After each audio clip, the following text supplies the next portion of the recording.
There was no real job as an Indian wedding planner. It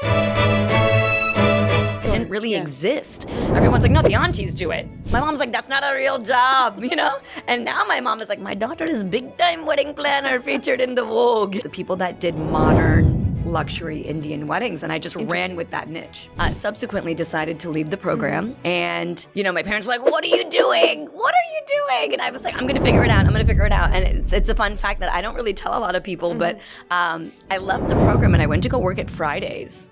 Okay. And my parents are like, you're throwing your whole life away. I can't even imagine. And I'm like, I'm going to be the best server in section 2.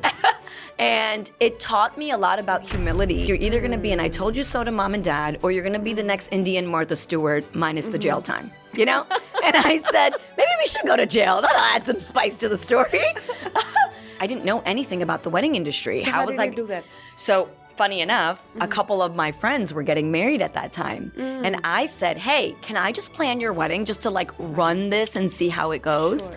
And they're like, sure. I had never done a Punjabi wedding. I had never done a Gujarati wedding. I grew up Christian. Sure. So I didn't even know what a mandap was. I didn't even know what, a puja was. I thought puja was just a girl's name. I would eventually meet with a client, and let's say it was a Gujarati client or a Punjabi client, and I would say, hey, so, I've definitely done a lot of Punjabi weddings, but everyone is different. You're funny. And, depending on what town you're from, you might have different customs. Sure. So why don't you walk me through how this is going to go? And they would tell me the blueprint. I realized people will trust you, even if you don't really know what you're doing, if you're just warm and if you're just authentic with them and you listen. Oh, this auntie doesn't talk to this auntie, so we can't sit them next to each other. And it's like, this one had an affair with this one. It's like, oh my God, what is happening? Hello everyone, welcome to the Rising Immigrant Show. I'm your host Jasmine Kaur, and today I have with me Elizabeth Priya Kumar. She's also known as EPK.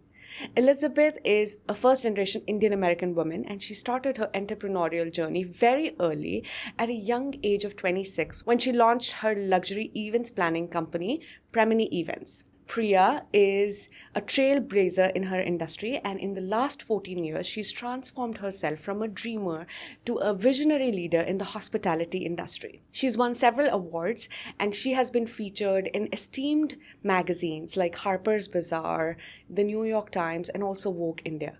In 2019, she won the Wedding Planner of the Year award, and I'm so proud of her. So please allow me to welcome Elizabeth Priya Kumar to the Rising Immigrant Show.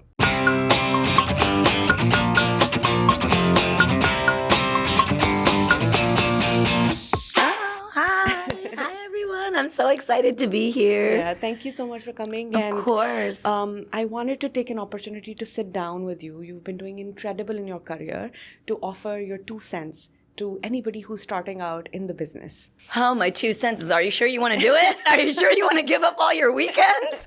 Absolutely. I think starting a business for anyone. I'm going to stop you right there. Sure. We're going to start from the very beginning. Okay.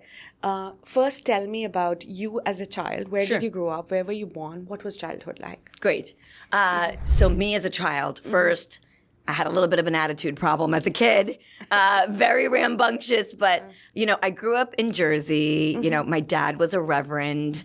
I grew up in the church. My parents were also therapists. So, it was very different for me growing up because I was this Indian American kid who had Christian parents that were therapists, that were very intuitive to our emotional needs. So the whole me growing up, I never really felt Indian enough. And my first name was Elizabeth. So, that was also like, wait, what's your real name? I'm like, Elizabeth, I'm like, no, what's your real name? Elizabeth. And Priya was my middle name. And so growing up, it was just, it was very different growing up because I felt very American. I was an American girl who happened to be Indian. Sure. And so now, growing up, I went into the Doctor of Pharmacy program. I thought, let me be the good Indian girl and just go, something in the medical route. And I got into the 6-year doctorate program at St. John's University. And I said, okay, I'm going to get this program done. And while I was there, going into my 3rd year, I did my white coat ceremony, and now I'm going into my 4th year. I just knew that something was not right. I was constantly getting sick in college. I was like constantly not focused. I didn't feel inspired. I would be like doodling other things while looking out the window in pharmaceutics class, and subsequently decided to leave the program. And my parents were like, "What are you doing? What are you doing?" And I was like, "I'm going to figure it out. I'm going to figure it out." And it's a fun fact that I don't really tell a lot of people, but I left the program and I went to go work at Fridays. Okay. And my parents are like, "You're throwing your whole life away." I can't even imagine. And I'm like, "I'm going to be the best server in section 2." And it taught me a lot about humility and hospitality and being around people. And weirdly enough, I feel like that's where my love of just talking and serving people came from, because I was like, I need a job. I need to figure out what to do. I need to figure out what college I'm going to transfer to. I need to figure out what my new major is. And so I transferred out, changed my major to marketing that had like a little bit of a specialty in events, graduated, and subsequently started doing marketing and events in a corporate sense. So here I am, 22 years old, don't know what the hell I'm doing with my life. Sure. And I started doing marketing and corporate events, and I said, okay, this is awesome. Like, it's an event for lawyers. It's an event for finance people. It's an event for networking. It's an event for, PR related, things. And so, as I went through this, process, I was always the planner in the family, planning my parents' 25th wedding anniversary, planning the parties. I'm the go-to, for everyone. My brother and my sister at 26 years old said, "You're really, really good at this event planning thing. Why don't you open up your own company?" Sure. And I said, I typically wear all black every day, so I don't have to make decisions.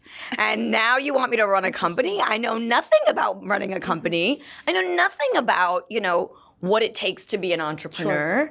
And I was just going to ride this corporate wave out. And so what ended up happening was, they sat me down and they said, "You got what it takes. Do this. You're either going to be an I told you so to mom and dad, or you're going to be the next Indian Martha Stewart minus the jail time." And I said, maybe we should go to jail. That'll add some spice to the story. And Premini was born. My brother's middle name is Prem. My sister's middle name is Padmini. I combined it to make Premini. Prem in Hindi means love. Mini means little. And I thought, all you need in life is a little love, and I'll figure it out. And that was 15 years ago. Wow. And now, we have an office in New York, and we have an office in LA, and now we have an office in Europe. And it's just, it's spiraled into this thing beyond anything that I could ever imagine. And I think when people ask what I do for a living, I don't tell them I'm a wedding planner. I say I'm a memory maker. I'm an experience creator. And my purpose is to spark joy. That's beautiful. So. And it's interesting how your siblings knew it early on, and it took you to, some time to get on that, wave.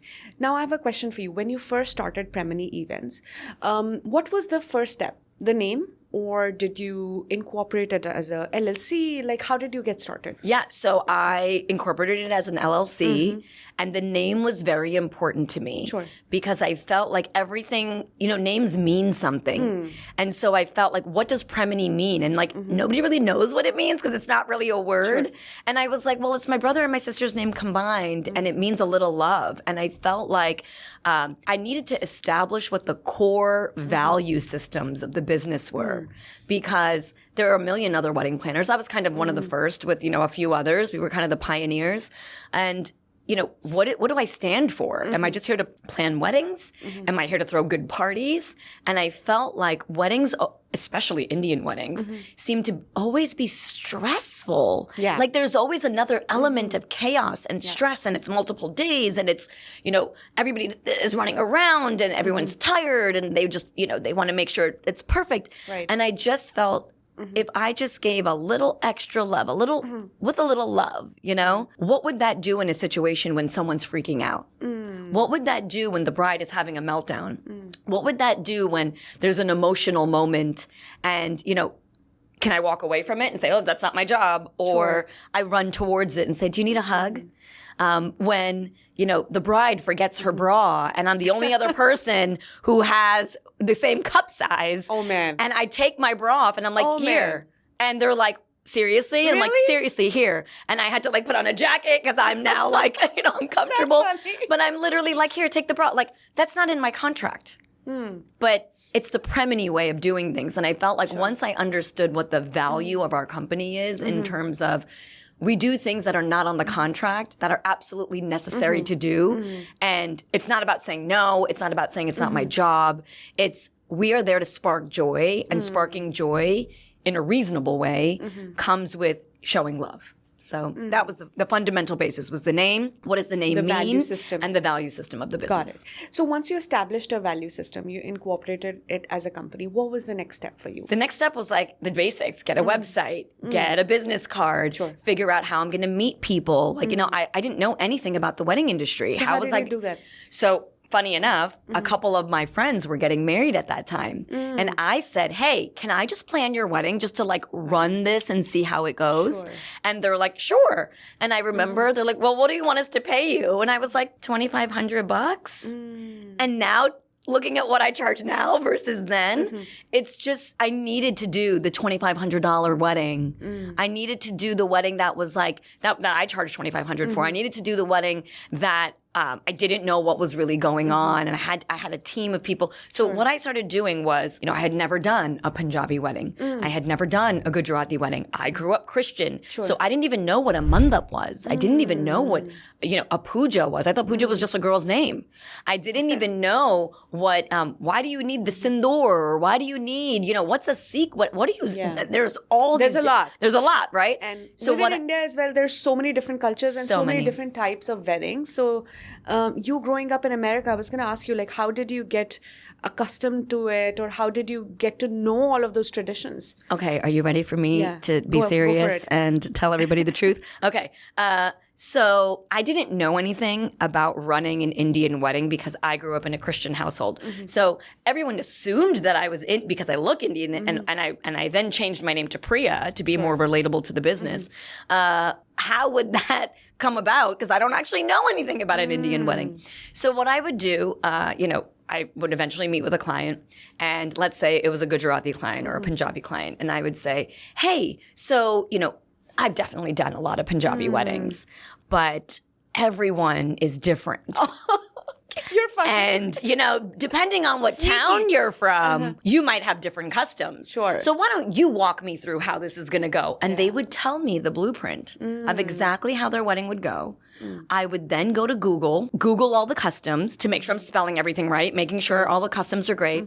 And then I would, in my friends chat, say, does anybody have a Punjabi friend I could talk to? And then I would go meet that Punjabi friend and like, tell me everything. I would meet with the Gujarati friend and tell me everything. And that's how I learned. So now I'm at the point where just by your last name, I know exactly what kind of wedding you're going to have. I know the customs. I know it. And now we're doing so much fusion weddings where now it's like Chinese and Indian or, Jewish and Indian. And now we're incorporating so many different cultures, not just Indian. So I'm a sponge. I just learned on the fly, and I just took it seriously. And I realized people will trust you, even if you don't really know what you're doing, if you're just warm and if you're just authentic with them and you listen. I realized a lot of the moms, when I would ask them, or the brides, why did you hire me? They said, you're an empathetic listener. Interesting. So I was like, wow, okay. So it's the ability to sit there and listen to what they want and spit it back to them in a way that they never even knew was possible, right? So I think that's the trajectory of how we became successful. And I started going to networking events. I started becoming part of organizations. There was no real job as an Indian wedding planner. That didn't really exist. Everyone's like, no, the aunties do it.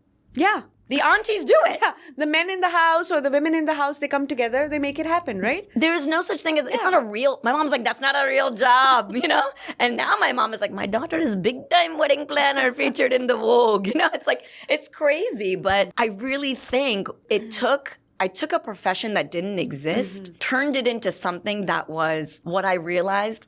Every American Indian girl needed an American kind of Indian planner who wasn't too Indian because they themselves were not too Indian. So I realized I'm attracting myself in bride form. I'm not going to really hire like a traditional auntie to plan my wedding. Sure. So who was like the fun, somebody to get relatable, you. mix of I need to do some tradition, but I don't want it to look too Indian. So we were positioned as the people that did modern luxury Indian weddings. And I just ran with that niche. I love that approach that, you get to their level, connect with them, and you try to feel what they're looking for and try to deliver that. I love that business approach. It's very personal. So now if I talk about scaling the business more, once you have the website, once you're reaching out to your friends, you said you used to charge $2,500 for your friend's wedding. Yes. How did you come up with that number, firstly? And now, when you've grown significantly, how do you determine, your fee? Do you charge a percentage of the budget, or do you have a fixed fee? How does that work? Absolutely. So I didn't know what to charge when I first started. So $2,500 just seemed like a good number. And in my mind, I'm like, okay, this is enough to at least have pay another person to kind of be with me. Sure. And this is kind of like a number of hours that we have running up until the event. So this makes sense. And I also just felt like I didn't know what I was doing. So I didn't have a right to really charge as much as I could have. Now, seeing what it is, we're doing destination weddings. Our team is flying all over the place. We have to charge a percentage of the budget because for us, if you know anything about Indian weddings, they never are what they really say they are. So, at the end of the day, they'll start off, oh, it's a 2-day wedding. 200 people. By the time we're done, okay, this has now turned into a 5-day wedding with 500 people. There's an elephant coming down the street. You want who to perform? There is so many other logistics now that are happening that there was no way for me to realize my flat fee doesn't work for a wedding like this, for a market like this. It has to be a percentage because if you're going to add another day, then I need to add more staff. Right. If you're going to add 300 people, I need to add more team members to manage that. It's more, menu cards to put down. It's more invitations to send out. It's more people to plan seating for. So the percentage model worked for us. I still think till this day, it's not 100% widely recognized and accepted in the Indian community. Sure. And so even though we might get 300 to 400 inquiries a year, I'll only take on 8 to 10 weddings that really truly understand what we do because I'm doing a live Broadway show that will never air again. And you have to realize I'm the conductor in the back making sure. You want me to be the basketball coach, okay? You want me to win a championship game. And I don't know who the players are and I don't know what we're doing. Like it's a live show. So people, I guess, forget that aspect that it's a live show and people are coming to watch a show. Your guests are coming to watch a show. Yes, they're coming to see you get married. Of course, that's part of it. But if you really wanted to get married, you could have went to City Hall and just called it a day. Right. You didn't need to do this whole thing. So if you're going to do this whole thing, at least think about it from the perspective of planning it like a planner, planning it like a designer to make it cool, but also planning it like as if I was a guest going to the wedding. I'm not planning a wedding that I don't want to go to as a guest. Sure. If I don't want to go to it, I shouldn't be planning it because it's not cool to me. Time is the only asset that we have, right? I'll make money, I'll lose money, I'll make clients, make a lot of friends, lose a lot of friends. I just feel like time is the only asset that we have. And because of that, I'm very selective on who we choose. It's also an energy exchange. Right. And it's not a corporate event. They're inviting me into the most intimate. It's so personal. It's so personal and it's a family legacy. Sure. It's a family tree. So I have to take that seriously. They have to take it seriously and they have to want me to be a part of it. Makes sense. So let's say you're planning a 200 people wedding, right? How do you determine how many people do you need on your team? I understand there's like vendors who come in separately, people for food, people for decor. But if I talk about you and your team, how do you decide how big it is going to be? And how do you compensate these people on the team? Absolutely. So everyone on our team gets paid a flat fee for, we have destination weddings, we have local weddings, we have 1-day weddings. So there's different rate sheets and it's also based on experience level. So for us, the person that has managed the entire project from start to finish has 10 years of experience experience is a different kind of energy and experience level than maybe the person who's been here for 3 years, who wasn't the account manager and is just coming to fill a specific role on the team. So rate sheets, that's how it's been great. Our team loves it. It's fair. It's open, public knowledge to everyone on our team. Oh, really? Hey, Okay. for this amount of experience, for an account manager, this is how you get paid. For this amount of experience, for not being the account manager, this is how you get paid. So it's transparency, and I think that Very good. actually made the team want to work hard because they know, oh, if I work a couple extra years, I'm going to get to Then I that can get rate. to that level, I'm going to yeah. get to that rate. So I think that was really instrumental in building the team. We do a full data analysis of each wedding when we decide what team members to bring. I have a staff of, 10 to 15 people, of a pool of people that I can pick from. But if I'm doing a Gujarati wedding, I'm going to try and pull the people that can speak Gujarati. Got it. If I'm going to do, a Punjabi wedding, I want someone familiar with those customs. I also realize logistics play into a very, very big component of this. If everyone is at one resort, I don't necessarily need someone to manage transport. Because everyone's at one resort. Whereas if things are in different locations, oh no, I need a planner in the lobby, getting the people on the bus, a planner getting people off the bus, making sure no one was left behind so that they didn't get on the bus. Someone's lost in the bathroom, right? It's happened. So, for us, I just think, analyzing the team, and also something that we do, which, I know a lot of planners don't do. So planners, listen up if you're watching this. It's really important to do some data analysis of the guest list, Okay, right? interesting. Is it more older? Is it more younger? Is it mid-range? What's the pool of that? So when we do our guest list, we actually ask the clients to give us age ranges for people so that we know how to design the wedding. If you have a wedding and it's majority older people, Sure. I'm not going to have a raging pool party with Tiesto coming to play EDM music. That makes no sense, right? Yeah. So curating the experience to who the guests are, I think is really important because it's all about the guest experience and what they're going to love and how they're going to interpret it. Because in a given reception, you have about 5 experiences happening at the same time. Uncle's over here, aunties over here, Sure. college friends dancing over here, random coworker that doesn't know anybody, lost, doesn't know what's going on. Maybe a neighbor that you're friends with is this is my first Indian wedding. What is going on, right? There's so many people interpreting it in different ways. It's my job to make it connected. So that's a big, big sweet spot of what our team does is we watch the room, we look at guests, we see. My job is to make sure that the itinerary runs well, the vendors do what they need to do, and it's a successful wedding. Sure. That's my job, right? My job isn't to make sure that your guests have a good time once they're in there. That's up to the guest, right? Right. It's not up to the guest with us. It is up to us because we're bringing them into our environment. We're bringing them into our home. We're bringing a hotel or a venue is our space, right? And if we're curating it, we have to take into consideration everyone's feelings.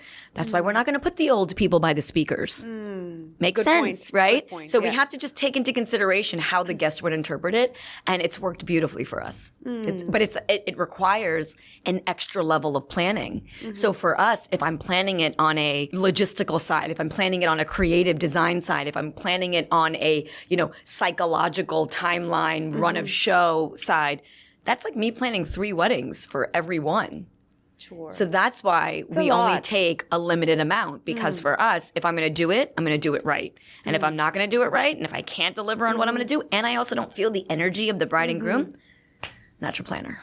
There's a lot that goes behind the scenes, man. 100%. It's a lot. It's opening my eyes to your world. Very interesting. Yes. So, how do you attract high profile clients in the first place? How do you reach out to people and make your case? So weirdly enough, we've never done any advertising in 15 Really? years. Everything for us has been Instagram, social media, word of mouth. You've either been to one of our events or somebody has been to one of our events or you've seen something on Instagram that you were inspired by or a vendor threw our name in the pot. So for us, we're very underground. And I say that I will never forget when I was starting out in my career and I called my mentor and I was like, everybody's working every weekend and everyone's doing these amazing jobs. And he goes, let me tell you something, kid. If you're working every weekend, you don't charge enough. And I was like, oh, That's a good way to look at it. He said, you don't want to work every weekend. Right. You want to work for the selective, exclusive few. And then there was a challenging part where I had to accept, how do you become luxury? How do you go from mid-market to luxury market, right? You do that by saying no. When I'm getting bids for weddings, I'm like, sorry, that price doesn't work for us. It now started becoming, hearsay in the market that like, oh, if you want to get Premini, you gotta have a good budget. Interesting. Because we started saying, no, oh, that budget doesn't work for us. I'm so sorry. Oh, these are our minimums.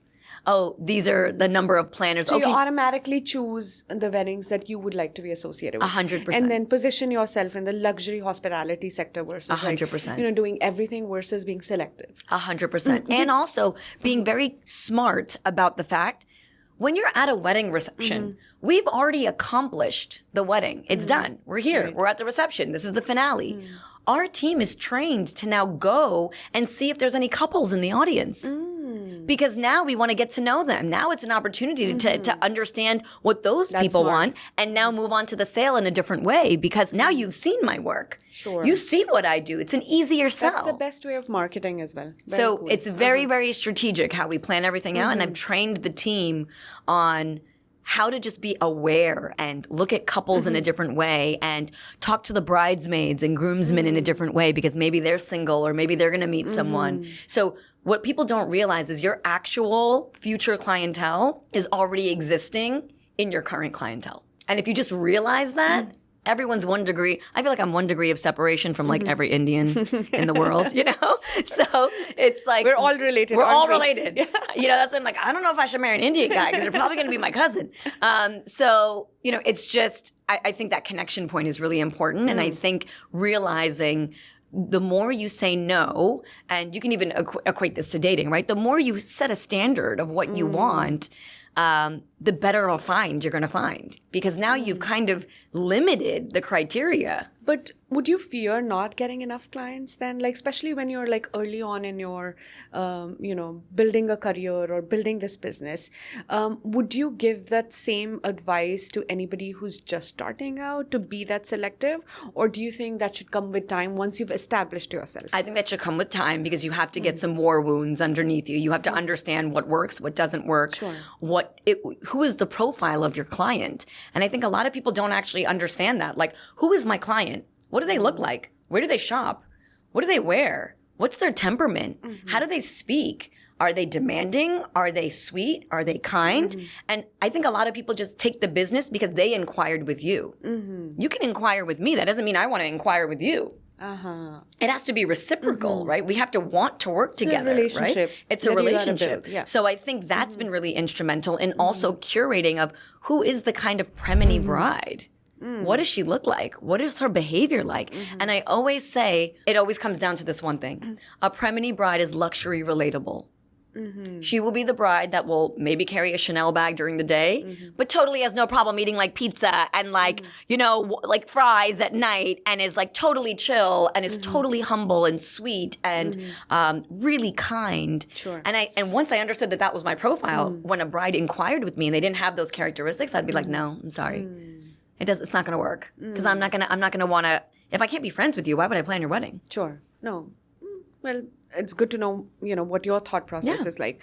Now, if you were to go back in time and change something about how you did certain things, what would that be? We could sit here for 3 more hours, Jasmine, if you really want to. But I think what I would tell myself is to completely shut out the noise. I think every industry has its challenges. Sure. Every industry has a level of gossip, backstabbing, of, climbing to step on others to get to the top. And let your work speak for itself. Don't worry about the noise. Don't worry about people think. Don't worry about people say. Don't worry about this one said this one wrote this review, this one. Literally put your head down and work. Just do the work. Just do the work and let your work speak for itself. Very good.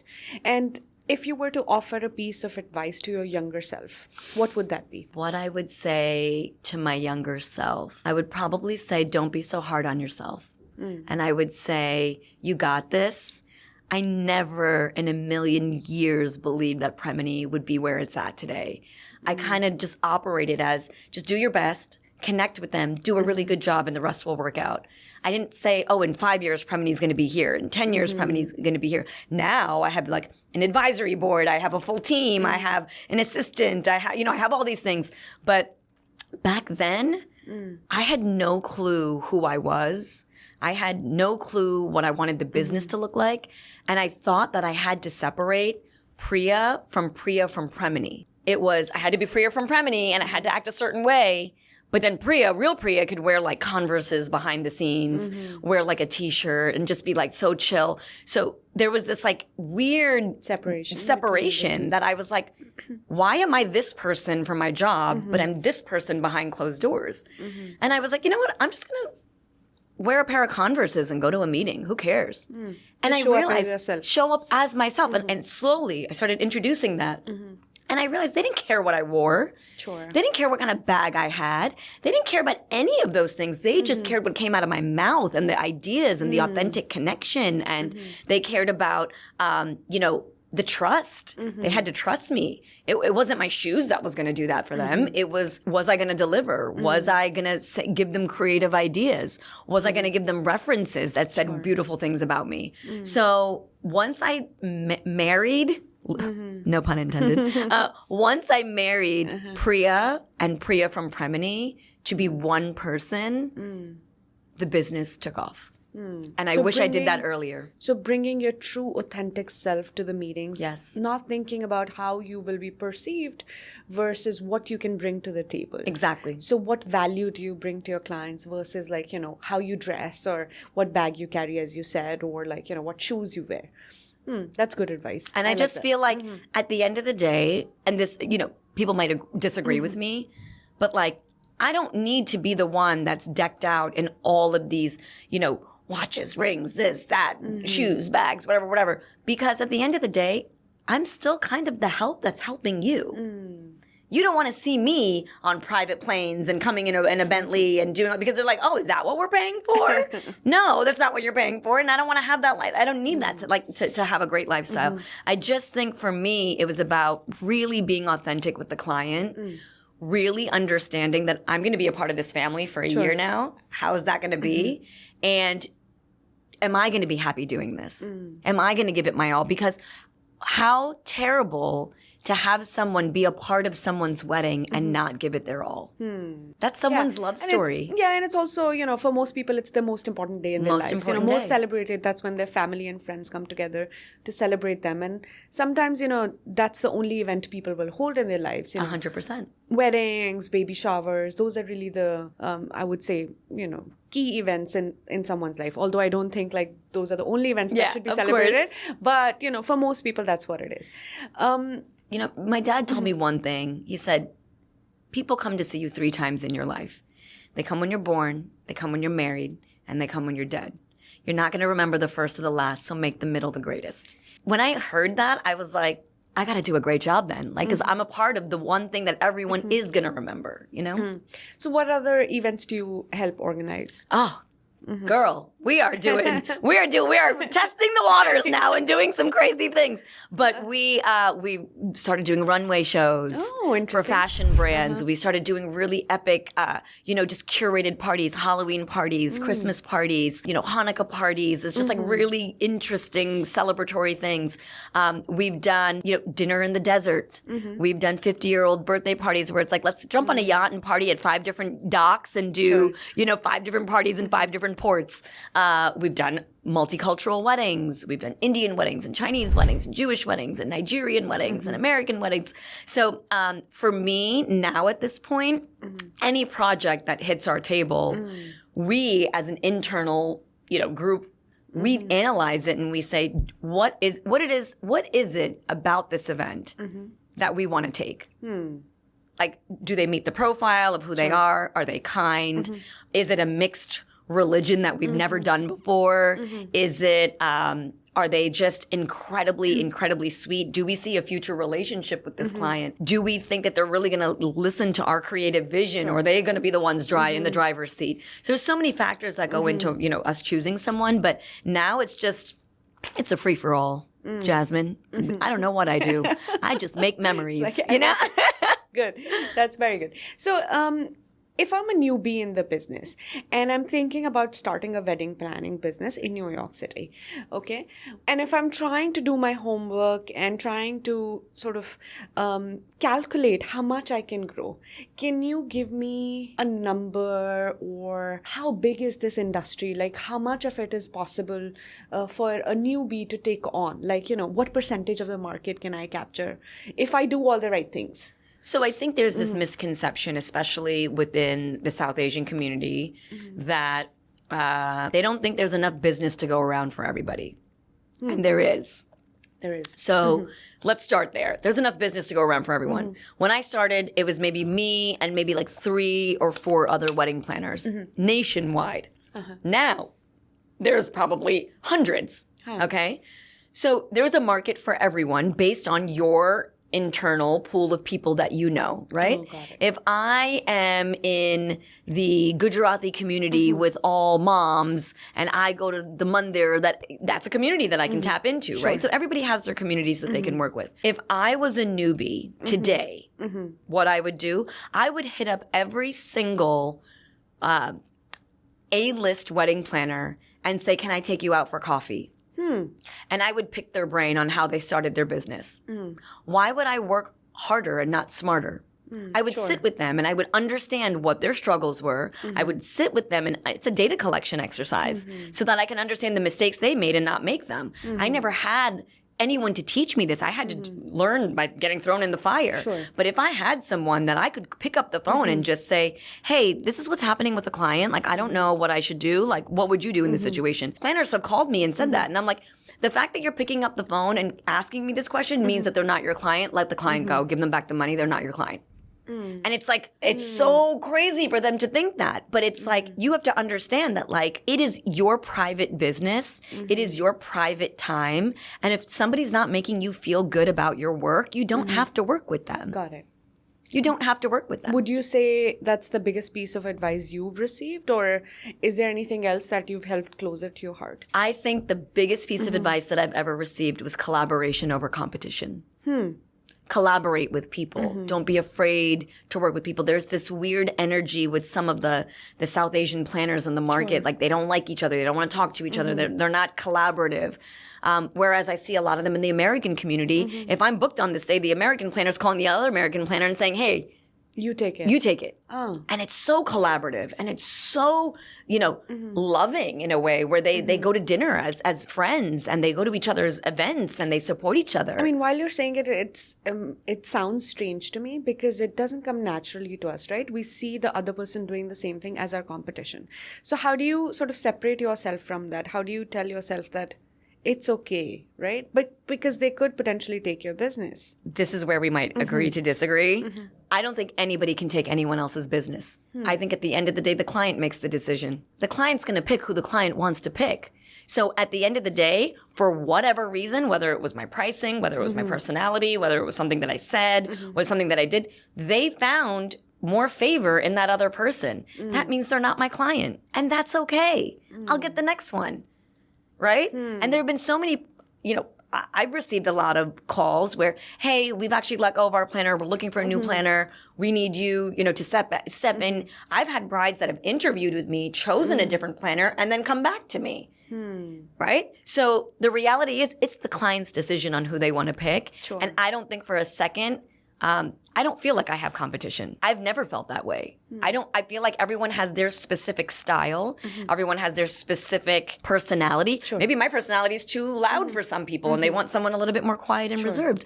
Maybe somebody wants someone that's more personalized and attentive. Maybe somebody doesn't want a creative wedding. Then you wouldn't hire me. Right? So I think it has to be all about the client's choice, and I don't ever feel like I have competition. Got it. That's very strange cool. way to think, but it works for me.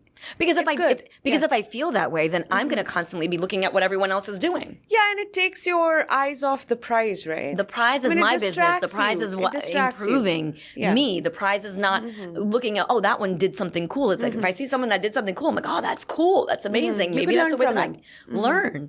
Always remain a student.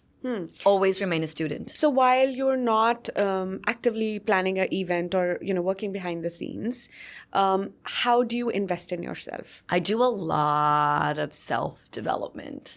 I think you cannot master your job if you don't master yourself.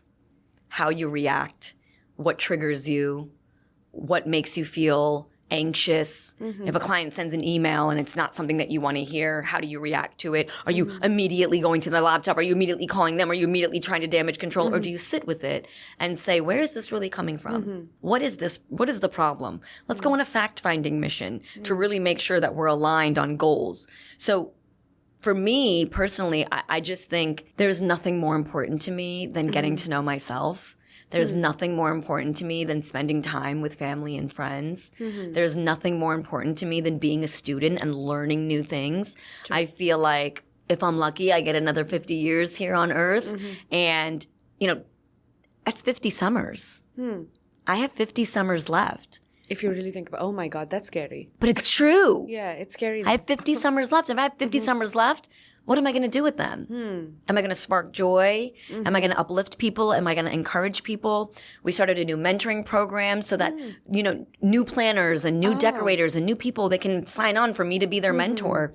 And I will coach you through how to do this and not make the same mistakes that I made. So if I can give back and help in that regard, I think that's a beautiful part of life, is to be a student, is to then be a teacher at the same time, to be a giver. And I think really surrounding yourself with people that will tell you the truth is really important. Don't tell me, don't stroke my ego, right? The death of an ego is actually the goal of life. I think it's really, really getting to the heart of making people happy and sparking joy. And once I understood that was my purpose beyond weddings. Weddings is my job. That's not my purpose in life. My purpose in life is to spark joy. And if my purpose in life is to spark joy, then I have to do it in all areas of my life. I can't just do it in weddings. I have to do it with my family. I have to do it with my friends. I have to do it with myself.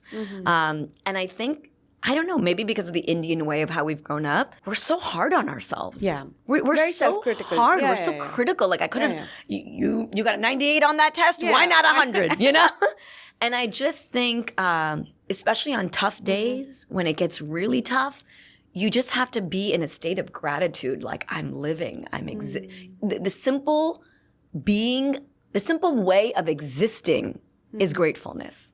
Because you wouldn't get to experience anything. I wouldn't have a wedding planning job unless I existed, right? So the gratefulness needs to start from like a very, very, just seed perspective that will grow into this tree that is just, what is the meaning of life, and work backwards from that. Because I think I've always had a very philosophical, deep thinker, kind of approach. And I even tell my clients when I see a bride and groom and they get into like a little, argument about something with the wedding. I'm like, I blow a whistle. I'm like, whoa, coach needs to come in. And I say, guys, it is much harder to be a wife and a husband for the next 70 years than plan a wedding in one weekend. Don't focus on the wedding. Focus on the marriage. The marriage will make a great wedding. And once I say that to them, they kind of like snap back into reality. Thank you, therapist parents, for helping me being able to, go back into like problem solving skills. But I think that's what I've really learned. It's collaboration over competition. It's really knowing yourself, know thyself. It's really understanding what your purpose is beyond your job. It's really understanding how to just be a student, be a teacher, be a giver. And I think when I mix all that in a pot, I don't know, we call it the Premini magic. You just like sit back in the room and you watch, and it's like, it's not happiness that's in the room, it's joy. Joy is from within. And I'm like, we nailed it. Following a successful timeline, that's not success to me. It's joy. It's the bride and groom hugging me and saying, wow, we had the best night of our lives. It's the parents. It's the sister. It's it's them really recognize there was a whole army of people behind the scenes to make this happen. And we just wanted to do it for you, to enjoy, to make a memory for yourself. Got it. So Priya, there's a lot that goes in planning a wedding, from what I hear from you, right? Have you experienced any social issues while, planning weddings? I watched this wedding series called Made in Heaven, and it focused on wedding planners as key lead characters, and they tried to highlight what goes on behind the scenes, in a wedding planner's life. But they also highlighted the social problems, specifically that go behind Indian weddings. Have you ever had a situation or have you come face to face with something that you had to deal with? When you go into a wedding, you have to realize that everyone has a different value system of what that wedding means to them. Meaning, sometimes it's the parents that never had the dream wedding that are now doing the dream wedding for their kids, and they're kind of the bride and groom now. So now I have to understand and play into them as characters because the real bride and groom, they're super chill. They don't even care. I now have a bridal concierge and a groom concierge to the parents because they're the people. I've seen polarities in people who spend differently. So now this family is lavish and they want to spend and they want to, they want to do big things. This family is simple. They don't value that. So now there's a little bit of a conflict there.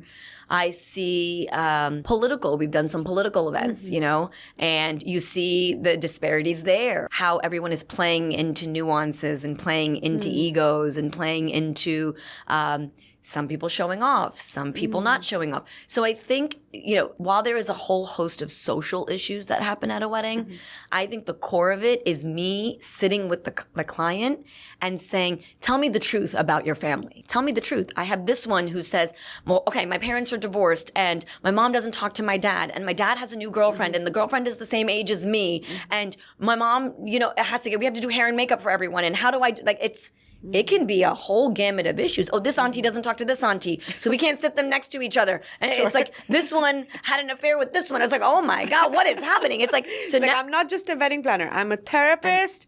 I'm a conflict resolution person. I'm everything. Literally. Right, I should raise the rates, But I'm just saying, you have to think, it's wedding planning.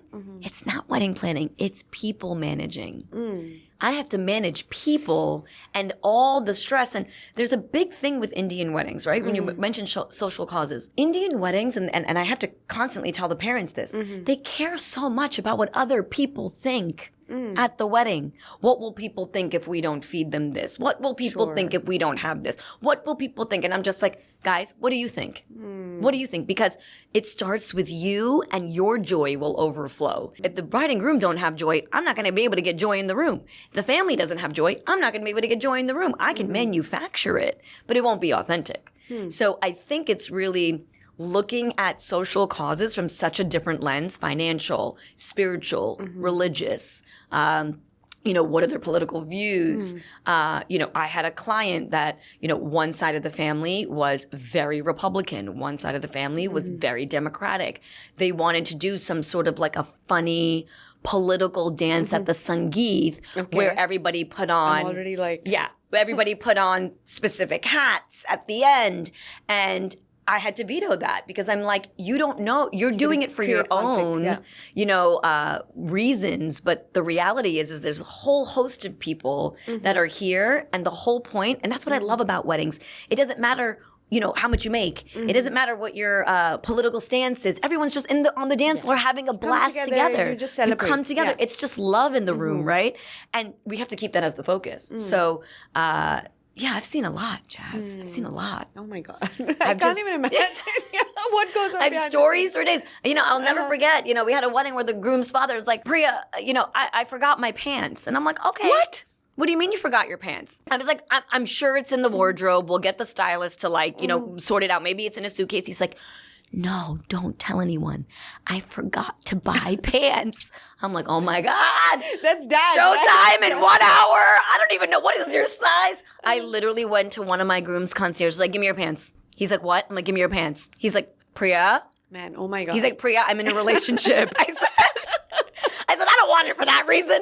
I said, the dad doesn't have pants. We need your pants. They were the same size. He's now wearing the pants. He went to go change his pants. It worked out. Nobody knew. Well, now everybody knows, but nobody knew. You know what I mean? But at the end of the day, it's like, those are the things that make a wedding amazing. The fun pieces. The fun pieces, the crazy pieces, the pieces that you just laugh about at the end where you're like, did I just really give her my bra?